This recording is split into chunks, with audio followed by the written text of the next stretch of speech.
707 특임단의 경우 뉴스 영상을 통해 현장 상황을 실시간으로 지켜보고 있었기 때문에 본인의 머릿속에 본회의장, 국회의원 상황이라는 전체 맥락이 이미 있는 상태에서 피고인에게는 그 맥락을 설명하지 않고 150명 가능하냐라는 단편적 단어만 툭 꺼냈을 뿐이라고 했습니다. 즉 곽종근은 150명이 계엄 해제 결의를 충족할 수 있는 의결 정도수라는 사실을 알고 있었고 들어갈 수 있냐, 가능하냐라고 하는 사실을 이것을 끌어내라고 한 지시라고 곽종근은 이해할 수 있습니다. 하지만 단순히 150명 가능하냐라고 얘기했을 때 피고인 김현태는 이를 전혀 이해하지 못했을 것이라는 증인 곽종근의 증언입니다.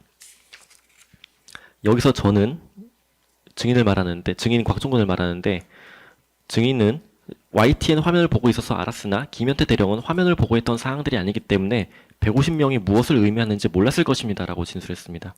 또한 전기라도 끊으면 안 되냐라고 했을 뿐 구체적인 내용을 설명하지 않았습니다. 특검은 이를 국회의 비상계엄 해제 결의를 방해할 의도라고 해석을 했는데 결론만 툭 던진 거라고 한 증인의 말과 같이 결국은 해제 결의안이 있었다는 사실을 모른다면 역시 국회를 확보하려는 초기 임무의 연장선으로 볼 수밖에 없습니다. 즉 피고인으로서는 곽종근의 150명 들어갈 수 없냐, 전기라도 차단할 수 없겠냐라는 지시를 현재 수행 중인 임무인 정문 봉쇄 및 건물 확보의 연장선으로 이해했고 이를 실행하려고 하였으나 제대로 하지 못했습니다. 특검은 텔레그램 메시지를 제시하며 출동 과정에서 부대원에게 국회의원 본회의장 출입 차단을 지시했다고 주장하고 있습니다. 그래서 그 근거로 제시된 텔레그램 메시지를 인용하면 피고인 김현태가 본회의장 막은 거 우선, 진입시도 의원 있을 듯 문 차단 우선, 이후 진입차단 맞고 라고 하는 텔레그램 메시지가 제시됐습니다. 하지만 이 텔레그램 메시지가 제시된 것은 23시 46분경입니다. 그런데 이는 피고인 김현태가 헬기에서 국회 후문에 도착하기도 전입니다. 즉 피고인 김현태는 비상계엄 담화문만을 보고 곽종근이 출동하라는 지시를 내린 다음 그 헬기 안에서 소음으로 인해서 어떠한 지시도 받지 못한 채 가는 와중 본회의장에 어떠한 테러 행위가 발생했을 경우에는 이거를 막고 진입 시도하려는 사람들을 들어오지 못하게 하고 문을 차단해서 추가적인 피해가 발생하지 않게 한다는 대테러 임무의 연장선으로밖에 해석할 수 없다고 생각해서 그 매뉴얼대로 지시를 한 것입니다. 이때는 곽종근이 대통령으로부터 계엄 해제 결의를 막으라는 지시를 받기도 전입니다. 곽종근이 지시받지 않은 시점인데 피고인이 국회로 가던 중에 자의적인 판단으로 위험할 수도 있는 국회 테러 방지를 위해서 외부인을 진입시키면 안 된다는 매뉴얼에 따라 이야기한 것을 특검은 대테러 매뉴얼에 따라 한 게 아니라 김현태가 지시를 받기도 전에 혼자서 내란 행위에 가담했다고 주장하고 있는 것입니다. 마치 피고인이 국회의원을 막으려는 의도하에 처음부터 갔다고 주장하는 것처럼 들립니다. 하지만 증인 곽종은 역시 헬기 안은 소음으로 인해서 어떠한 지시를 내리지 못했다고 증언한 바가 있고 이 메시지는 피고인이 테러 상황인 줄 알았다는 사실을 오히려 증명하고 있습니다.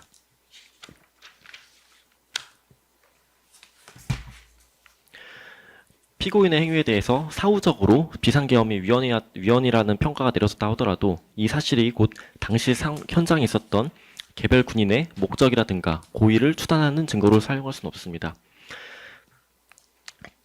증인 곽종근은 당시에는 제가 구체적인 상황 설명을 그렇게 안 했기 때문에 현장에 있는 팀원들이나 밑에 있는 인원들은 그럴 수 있다고 생각합니다.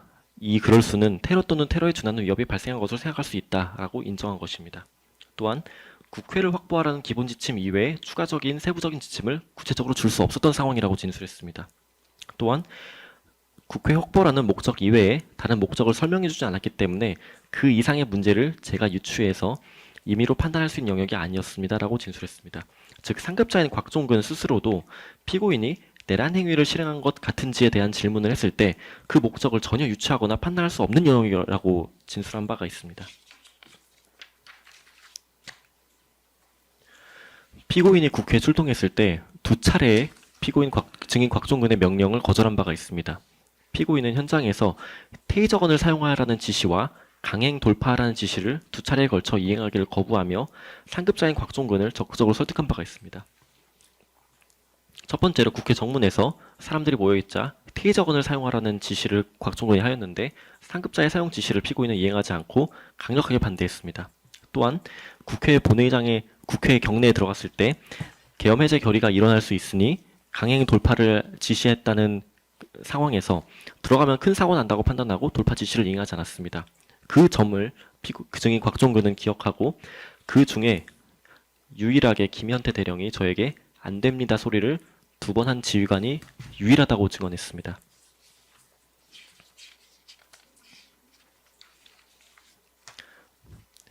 이는 당시 계엄이 불법적이거나 위헌적이라는 인식을 하지 못한 상태에서 일단 출동을 했는데 상급자의 지시 없이 철수를 할 수 없는 상황에서 더 이상의 피해를 주지 않기 위해 보수적으로 가만히 대기하였던 피고인 김현태의 방어적인 행위를 증명하고 있습니다. 비상계엄 해제 결의를 인지한 후 피고인은 즉시 철수했다는 부분에 대해서 말씀드리겠습니다. 피고인은 2024년 12월 4일 1시 5분경 국회 본관 지하에서 국회 관계자로부터 비상계엄 해제 결의라는 것이 존재하고 현재 결의안이 가결되어 비상계엄이 해제될 것이라는 사실을 처음 알게 됐습니다.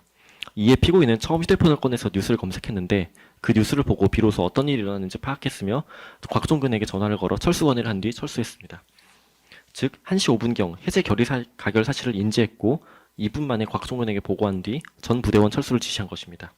즉 피고인이 그 이전까지 해제 결의라는 정보를 전혀 알지 못했다는 점도 증명되고 있습니다.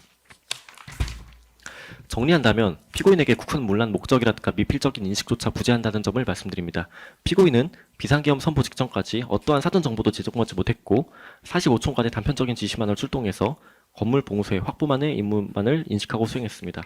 곽종근 스스로가 피고인 김현태에게 국헌문란 목적을 인식할 수 있는 정보를 일절 공유하지 않았다고 증언했고 해제 결의안 가결 사실을 인지한 즉시 보고하고 철수했다는 사실까지 종합하면 피고인에게는 국헌문란의 목적은 물론 그 미필적 인식조차 없었다는 사실이 증명됩니다.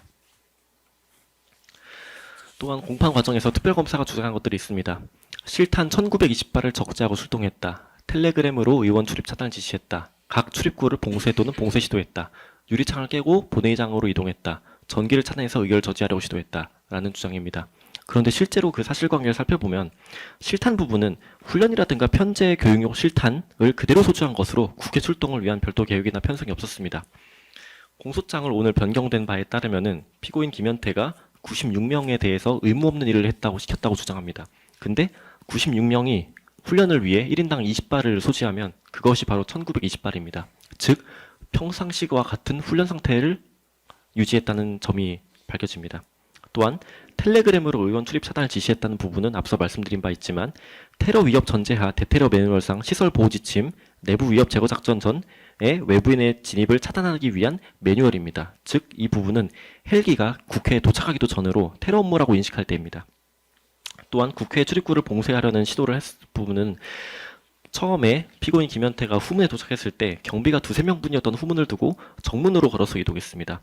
국회의원 진입을 차단하기 위해서는 국회에 바로 본회의장으로 들어가서 막았어야 될 텐데 경비가 2~3명밖에 없어서 쉽게 뚫고 들어갈 수 있는 후문을 두고 정문으로 간 것입니다. 이는 테러 위협 제거를 위한 외부인의 진입을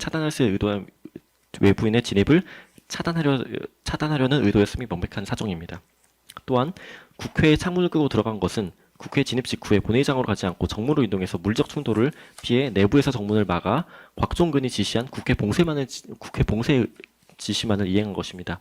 본회의장과 국회 경내를 곽종근조차 구분하지 못했을 시기며 이는 피고인도 마찬가지입니다. 또한 전기 차단 같은 경우에는 2층 정문 봉쇄 연장선으로 이행했으며 국회의원들의 비상계엄 해제 결의를 하려 한다는 사실조차 알지 못했습니다.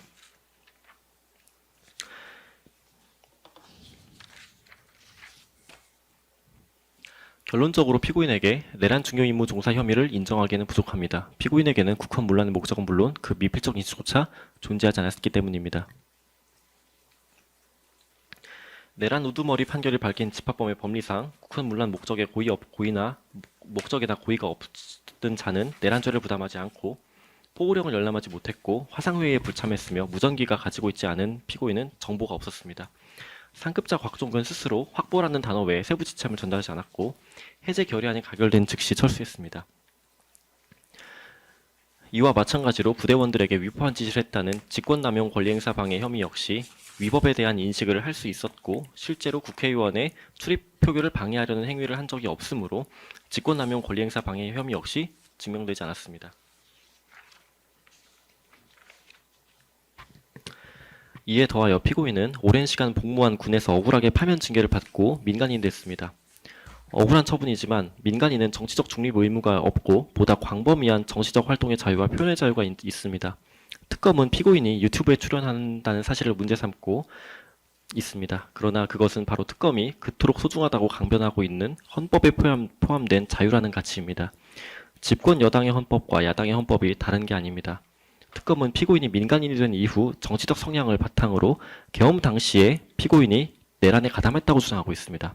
그러나 형사처벌은 행위시를 기준으로 판단해야 하며 공소장이 기재된 24년 12월 3일 밤부터 피고인이 철수한 2024년 12월 4일 01시 8분까지의 행위를 보고 판단해 주시기 바랍니다.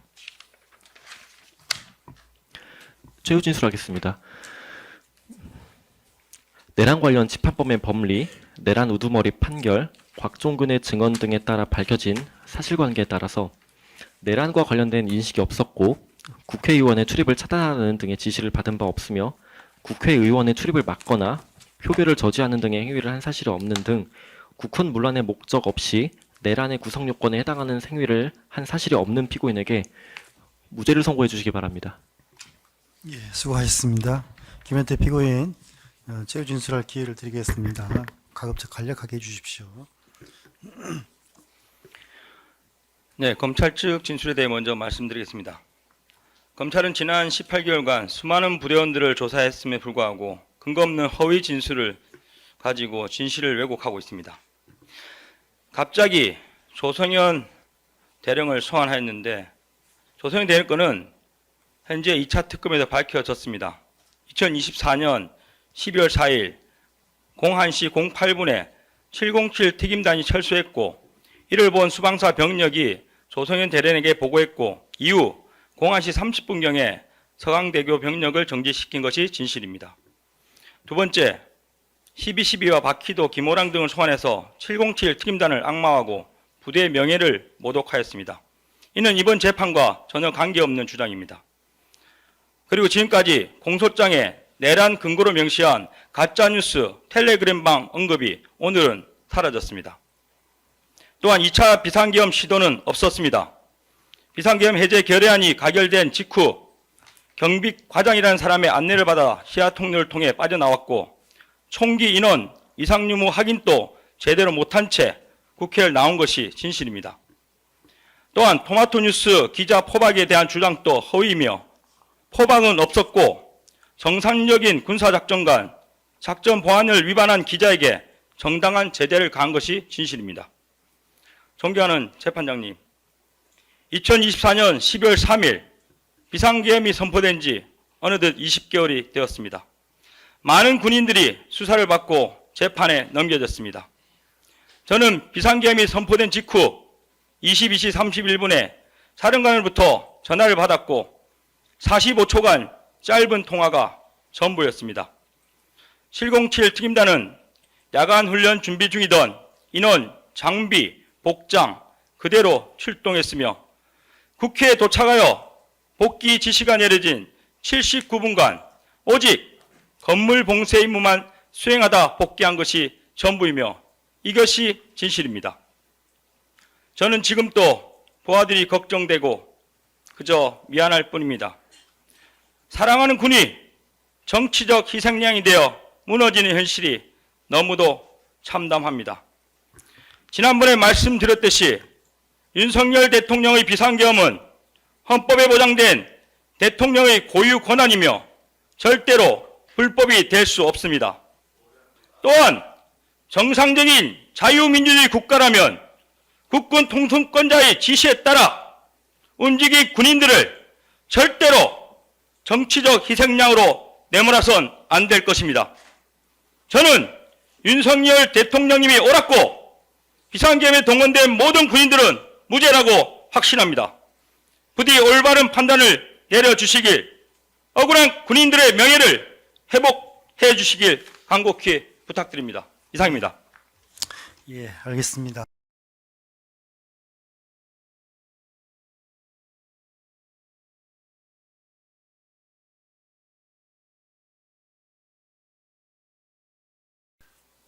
고동희 피고인, 예, 네.